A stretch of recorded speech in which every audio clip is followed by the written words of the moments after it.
What's up, you guys? It's Sussan Mourad right back here on Clevver Music. And Taylor Swift has made it clear she's not backing down when it comes to her ongoing feud with Scooter Braun.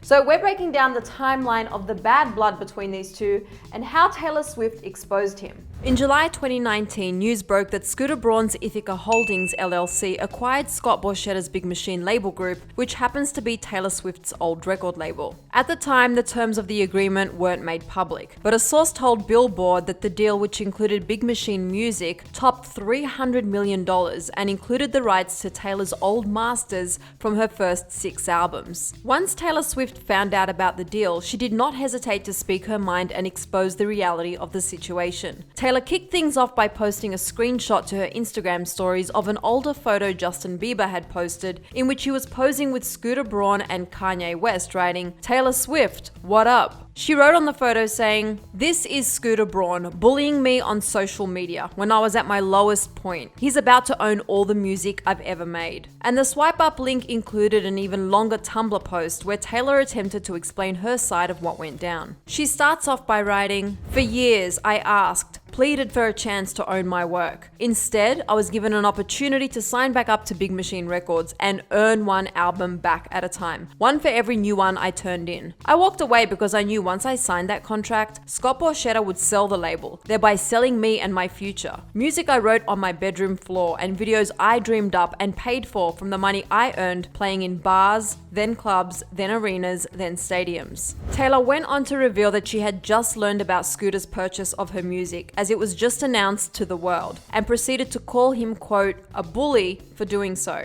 She described this entire situation as, quote, "my worst case scenario," and also went on to slam Scott Borchetta, whom she had trusted for years. She said, quote, "This is what happens when you sign a deal at 15 to someone for whom the term loyalty is clearly just a contractual concept. And when that man says music has value, he means its value is beholden to men who had no part in creating it." Scooter Braun remained tight-lipped about the situation until September 2019, when he opened up during an interview on Tony Gonzalez's Wide Open podcast about dealing with, quote, "negativity and haters" after his feud with Taylor. While Scooter didn't mention Taylor by name, it was clear who he was talking about. He said, quote, "I went through some drama recently and then put my phone down, looked at my friends and my family, and I was like, I'm good, I'm happy, and people question your integrity. They talk shit."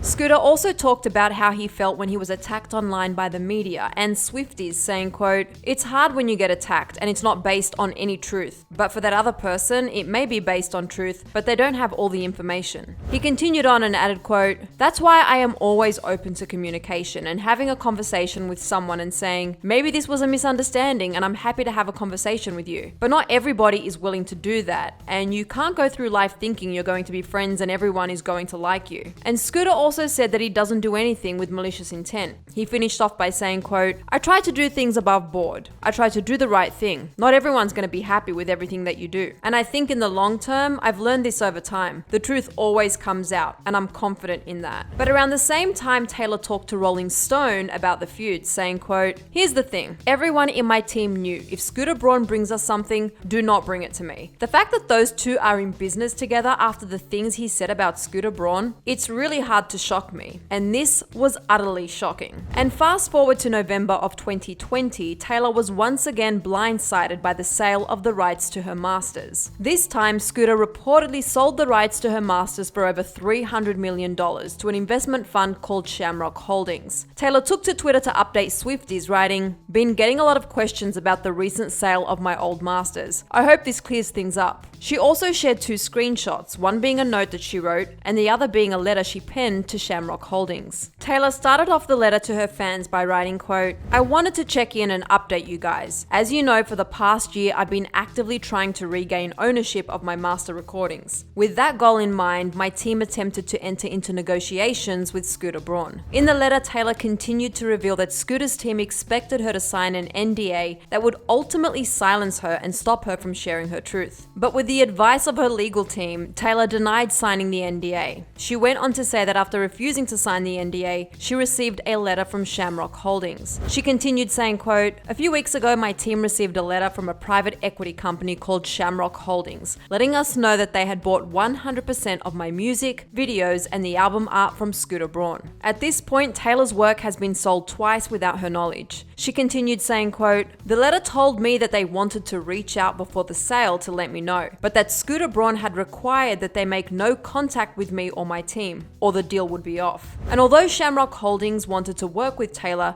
she ultimately denied that opportunity because Scooter would still profit from her work. But the letter also contained some good news, as Taylor revealed that she was finally able to begin re-recording her old music in what's been a, quote, "both exciting and creatively fulfilling process." And Taylor's letter to Shamrock Holdings was in response to them reaching out to her. On October 28th, which is when the letter was sent out, Taylor thanked them for reaching out to her. She expressed her initial excitement in working with people who, quote, "value art and understand how much my life's work means to me." But Taylor went on to say that she wouldn't be able to work with them as long as Scooter is still profiting from her assets. She did, however, say, quote, "I wish this could have had a better outcome, and please do let me know if your firm is ever completely independent from Scooter Braun and his associates." And Taylor was very transparent in her letter to the company, also stating that she will be moving forward with her original re-recording schedule, and that she is well aware that the new recordings will directly impact the value of her old catalogue. Taylor ended the letter by writing, quote, "This is my only way of regaining the sense of pride I once had when hearing songs from my first 6 albums,